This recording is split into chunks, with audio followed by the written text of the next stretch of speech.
Hola, buenos días a todos.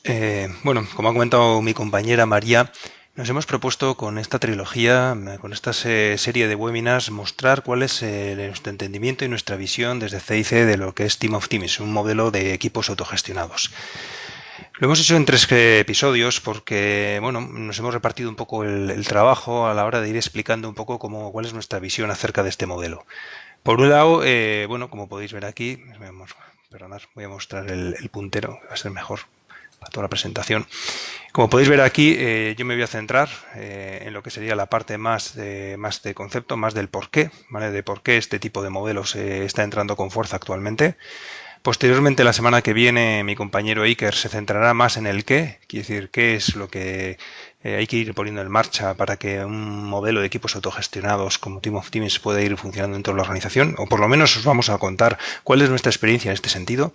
Y por último, la siguiente semana, con mi compañero Julio Villalba mostrará un poco el cómo, quiere decir, qué tecnología puede dar soporte a pues a un paradigma, a un modelo de Team of Teams como el que os estamos explicando, ¿vale? Bien, empiezo mi parte. En la parte de modelos organizativos emergentes, fundamentalmente lo que queremos hacer es compartir con vosotros una serie de reflexiones de por qué necesitamos estos modelos organizativos más ágiles. Yo creo que es una visión interesante el entender un poco por qué esto está llegando con fuerza. Lo hemos dividido en tres partes, ¿vale? Este capítulo. Por un lado, todo lo que tendría que ver con la llegada de tiempos acelerados, ¿vale? Es un tema que, bueno, está ahora mismo bastante en boga, que todo el mundo está comentando sobre ello, pero bueno, nos gustaría también a nosotros refrescar algunas de las ideas que hay acerca de tiempos acelerados y por qué está llegando todo esto. Posteriormente nos gustaría refrescar un poco también algunos modelos organizativos existentes y también algunos de los que vienen con fuerza, para finalmente entrar en una reflexión que desde nuestra perspectiva es muy interesante, es si somos capaces de hacer que estos modelos convivan entre ellos o no puedan convivir. Entramos un poco con el primer punto, aceleración, tiempos acelerados. No os voy a aburrir con algo que la mayoría de todos vosotros conoceréis, que es la ley de Moore, que ha salido en montones de sitios, en la cual, bueno, si hay algún despistado, viene a decir que, bueno, desde 1965 el señor Moore predijo que la potencia de los ordenadores se duplicaría cada 2 años y el coste se iría a la mitad cada 2 años. Esta ley, que se lleva cumpliendo desde 1965, pues ha marcado un avance, yo diría, o una tendencia exponencial, esa es un poco esa curva diferente al resto de evolución de lo que sonían los ordenadores.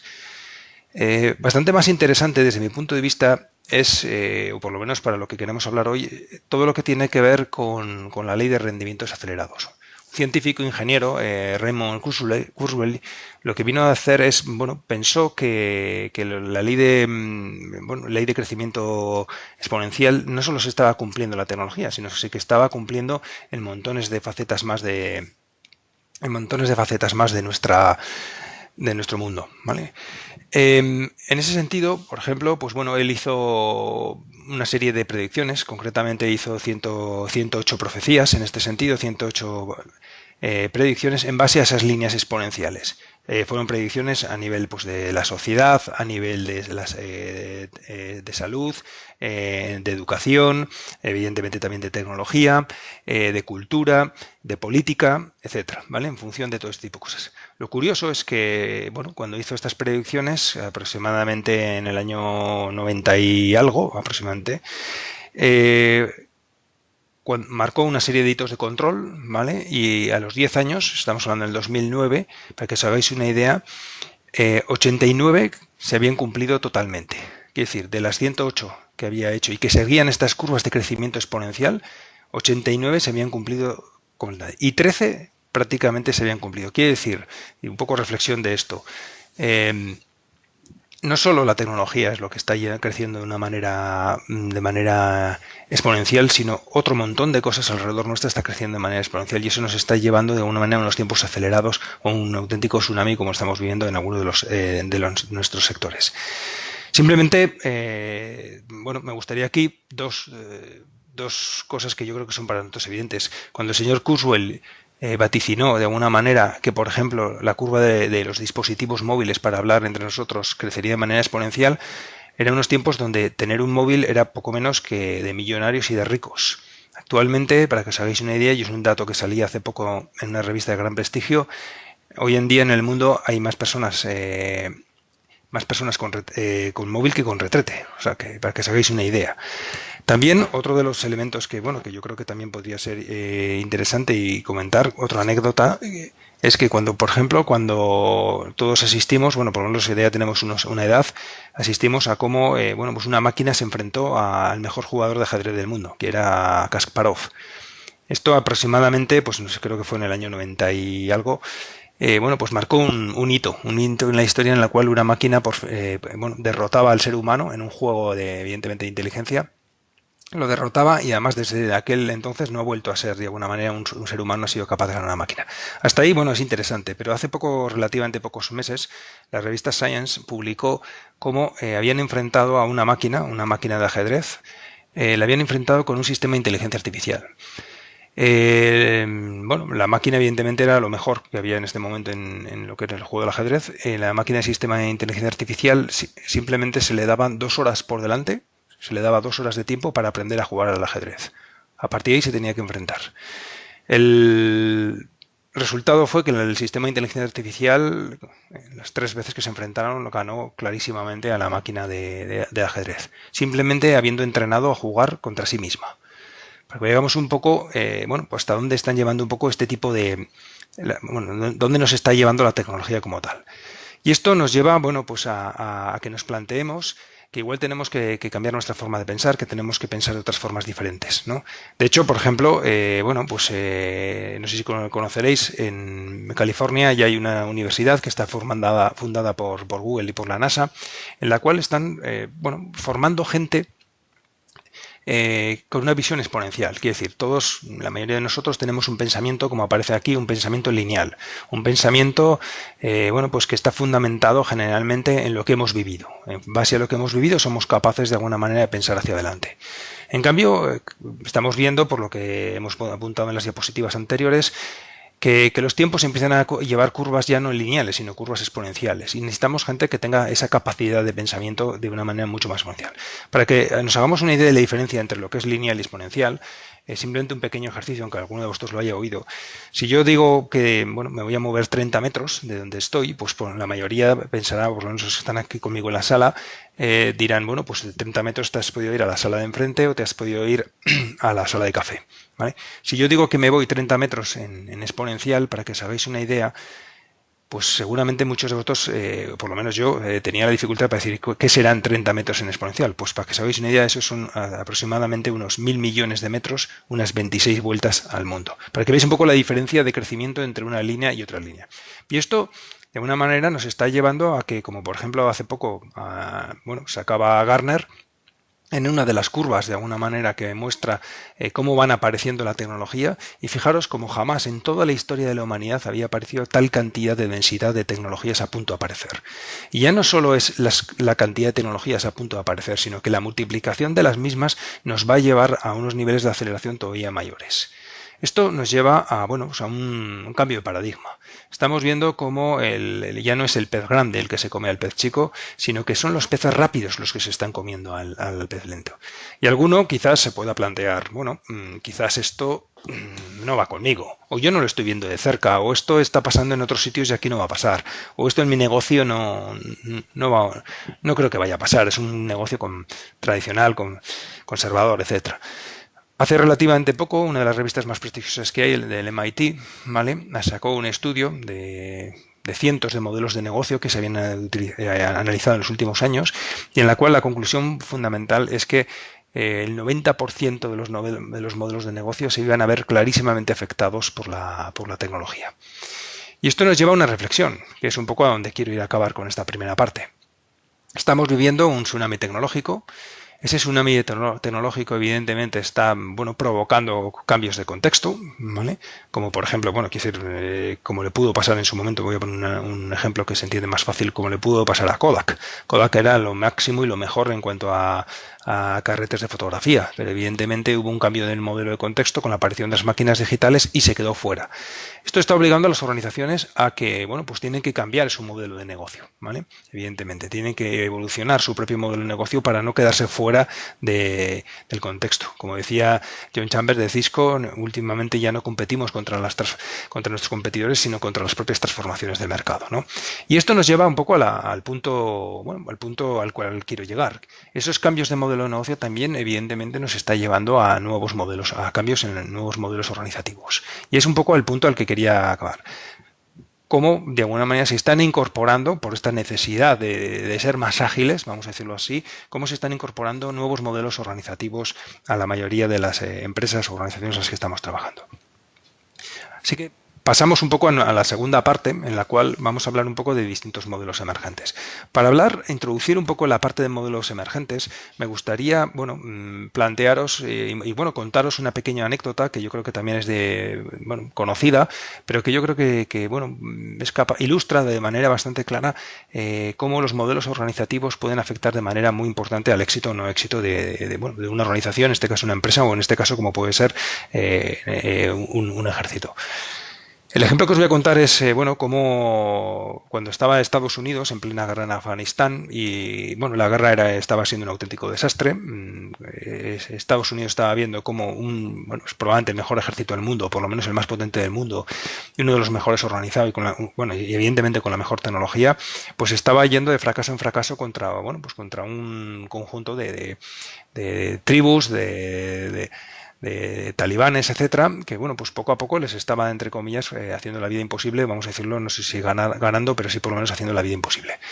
En ese momento, el general McChrystal le dieron la responsabilidad de darle la vuelta a lo que estaba pasando.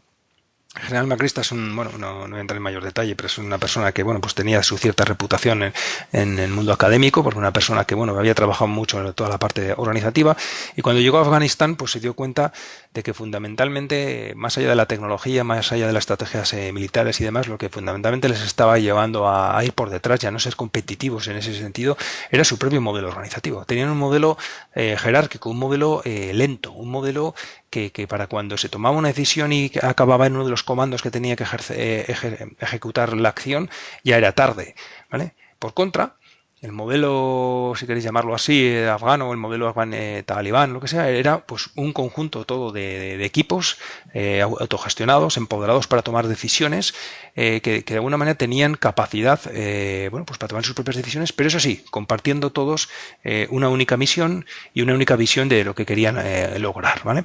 Bueno, pues ese es el modelo que de alguna manera que se enfrentaba.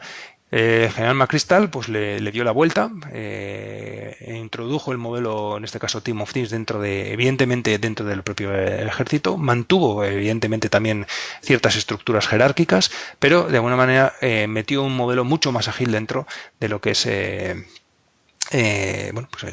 ejército americano, concretamente dentro de Afganistán. Y esto es una pequeña anécdota para que veáis un poco cómo los modelos organizativos en muchos casos pueden influir de manera muy importante.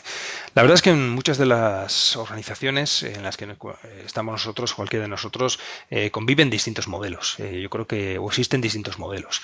Hemos visto cómo, pues tradicionalmente cualquier organización nos encontraríamos con un modelo, pues como puede ser este, que es decir, el modelo departamental, un modelo basado en funciones, un modelo totalmente vertical, ¿vale? En el cual pues tenemos recursos humanos, tenemos financiero, tenemos tecnología, tenemos logística, administración, lo que sea. Y son pues funciones que barren verticalmente la organización. Es un modelo muy centrado en la gestión, es un modelo muy centrado en obtener determinados resultados y como podemos ver aquí, pues es un modelo jerárquico, ¿vale? Es un modelo formal, es un modelo centrado en el origen y de hecho hablamos así, decimos yo pertenezco a recursos humanos. Es un modelo monogámico, ¿vale? Es un modelo en el cual yo pertenezco a un departamento y no pertenezco a otro, no a dos a la vez. Y generalmente también es un modelo persistente, es un modelo que, raramente los departamentos cambian en una organización, ¿no? Pues pueden cambiar evidentemente, pero persisten en el tiempo. Bien, conforme van evolucionando, bueno, hemos ido evolucionando, han ido apareciendo nuevos modelos. Frédéric Laloux decía que cada vez que la humanidad ha accedido a un nuevo estadio de conciencia, ha creado nuevos modelos de colaboración muchísimo más productivos y muchísimo mejores que los anteriores. Bueno, pues así ha sido, ¿no? La aparición de Internet, evidentemente, bueno, pues nos dio unas posibilidades enormes de encontrarnos, de crear puntos de encuentro, y empezaron a aparecer modelos organizativos distintos, modelos más redárquicos, modelos más centrados en crear puntos de encuentro y puntos de colaboración y de gestión del conocimiento, ¿no? El concepto de comunidades y demás.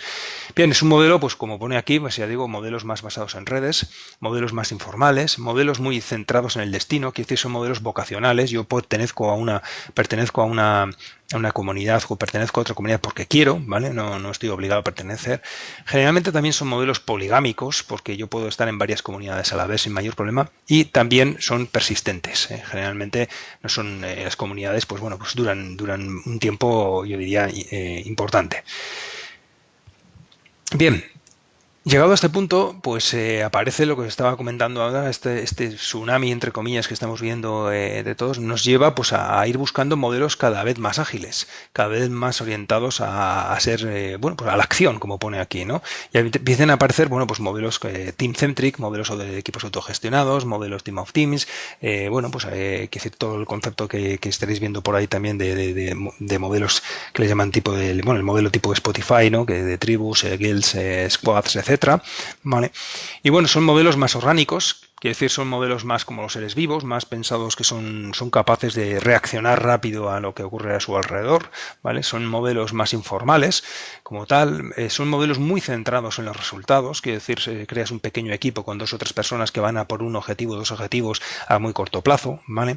Son modelos poligámicos, quiere decir, yo puedo estar en varios equipos a la vez sin mayor problema, y generalmente son, bueno, pues son equipos, yo diría, efímeros, ¿vale? Es decir, se crean, obtienen un resultado y se desvanecen un poco para crear nuevos equipos que a su vez van a por nuevos resultados.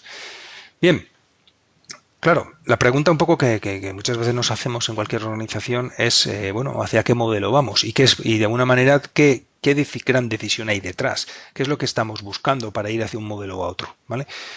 Generalmente nos encontramos con este dilema, o por lo menos últimamente nos encontramos con este dilema.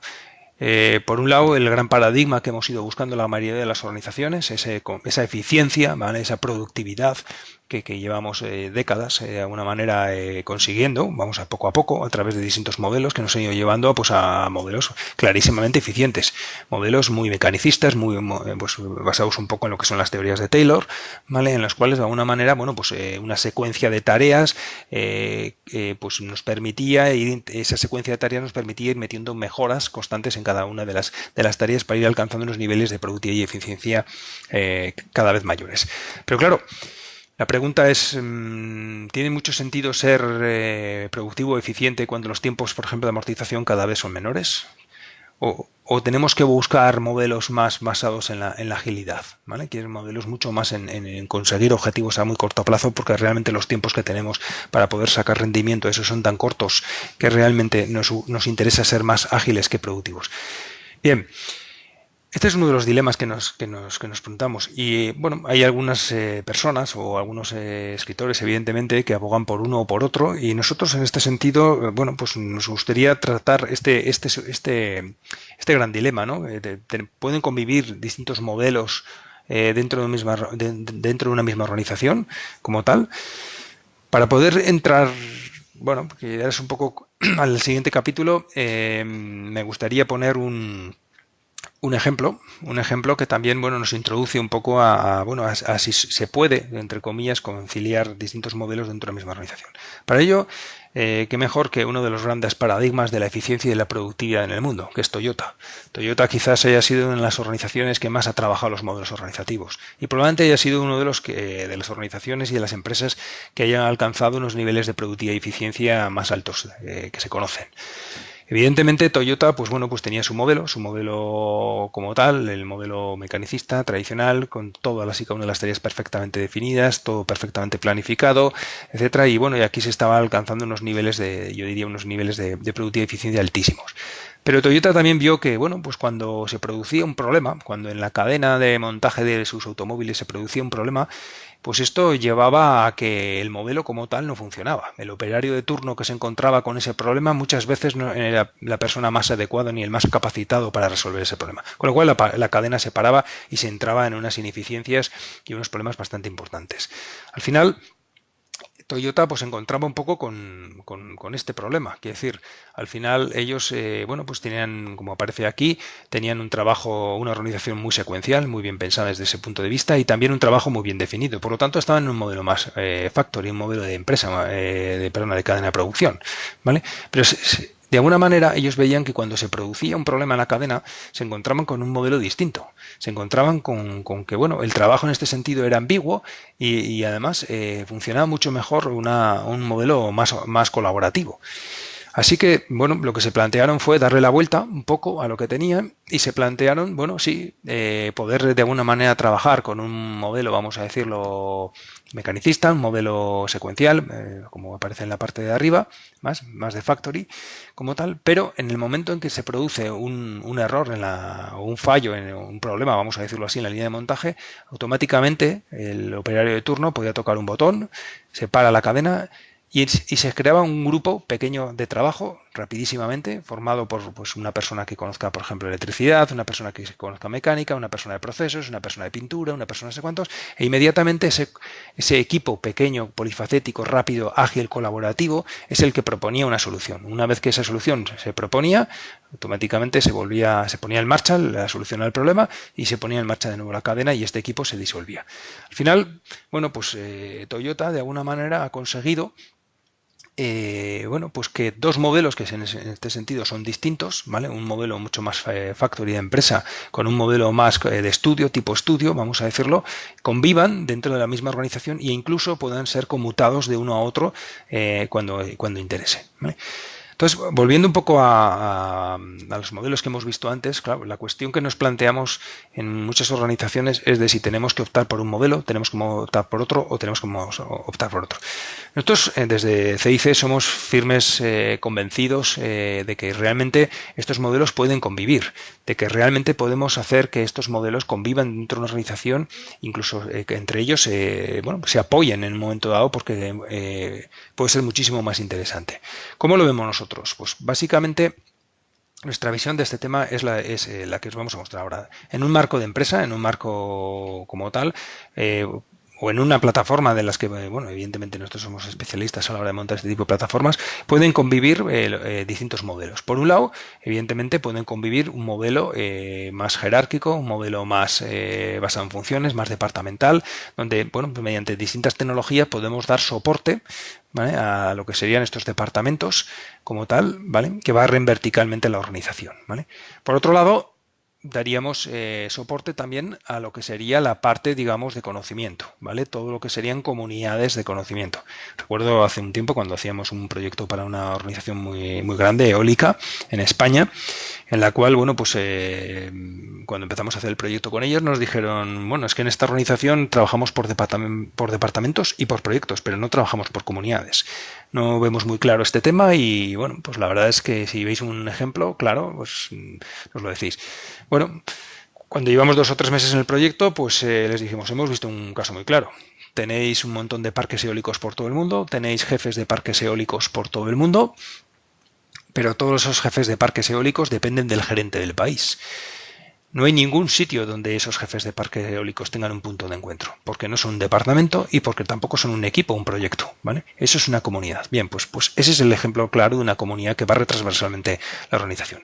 Y por otro lado, tenemos todo lo que sería la parte, digamos, de equipos de acción. Sería la parte en la cual, bueno, pues los distintos equipos autogestionados, pequeños, polifacéticos, rápidos, empoderados para tomar decisiones, son los que, bueno, pues los que consiguen, los que están de alguna manera, cogen la encomienda de ir a por todos esos resultados, a por esos, bueno, pues a por esos pequeños retos que vamos lanzando y que los van consiguiendo de manera ágil y eficiente. Esta es la parte en la que el próximo día mi compañero Iker se va a centrar bastante más. Es la parte en la cual, bueno, pues lo que vamos a hacer es fundamentalmente trasladaros, bueno, pues una serie de yo diría, de buenas prácticas, de lecciones aprendidas, no solo de nosotros, sino de otras empresas que han ido adoptando esto. Realmente sobre esto os diría que actualmente todavía no hay una metodología clara de implantación o de despliegue de lo que sería un modelo de equipos autogestionados. Pero lo que sí que ya empieza a haber es, bueno, pues un denominador común de las empresas que han tenido éxito y empieza a haber un conjunto, yo diría, de un playbook, un conjunto de lecciones o de jugadas clave o de lecciones aprendidas, que es un poco donde nos vamos a centrar en la próxima sesión. Que mi compañero Iker, bueno, pues entrará a contar un poco cuál ha sido nuestra experiencia, cómo hemos ido montando nosotros la parte de equipos autogestionados, cuáles son las lecciones aprendidas que hemos sacado y cuáles, desde nuestro punto de vista, importantes pasos que hay que dar para que esto sea un éxito. Muchas gracias a todos por haber participado con nosotros en este webinar. Espero que haya sido de vuestro interés. Como estoy comentando, el próximo día 25 de junio a las 11 mi compañero Iker abordará un poco la parte de cómo abordamos estos modelos, ¿vale? Qué principios los fundamentan y qué prácticas podemos poner en marcha, ¿vale? Cómo se plantea un manifiesto, etcétera, etcétera. Y posteriormente, el 8 de julio, mi compañero Julio bueno, pues hará también un recorrido acerca de unas distintas tecnologías que pueden dar soporte bueno, pues a un modelo como Team Optimis. Como digo, muchas gracias a todos por haber asistido al webinar y bueno, pues como ha comentado María, este lo dejaremos grabado y lo podréis consultar cuando queráis. Muchas gracias a todos.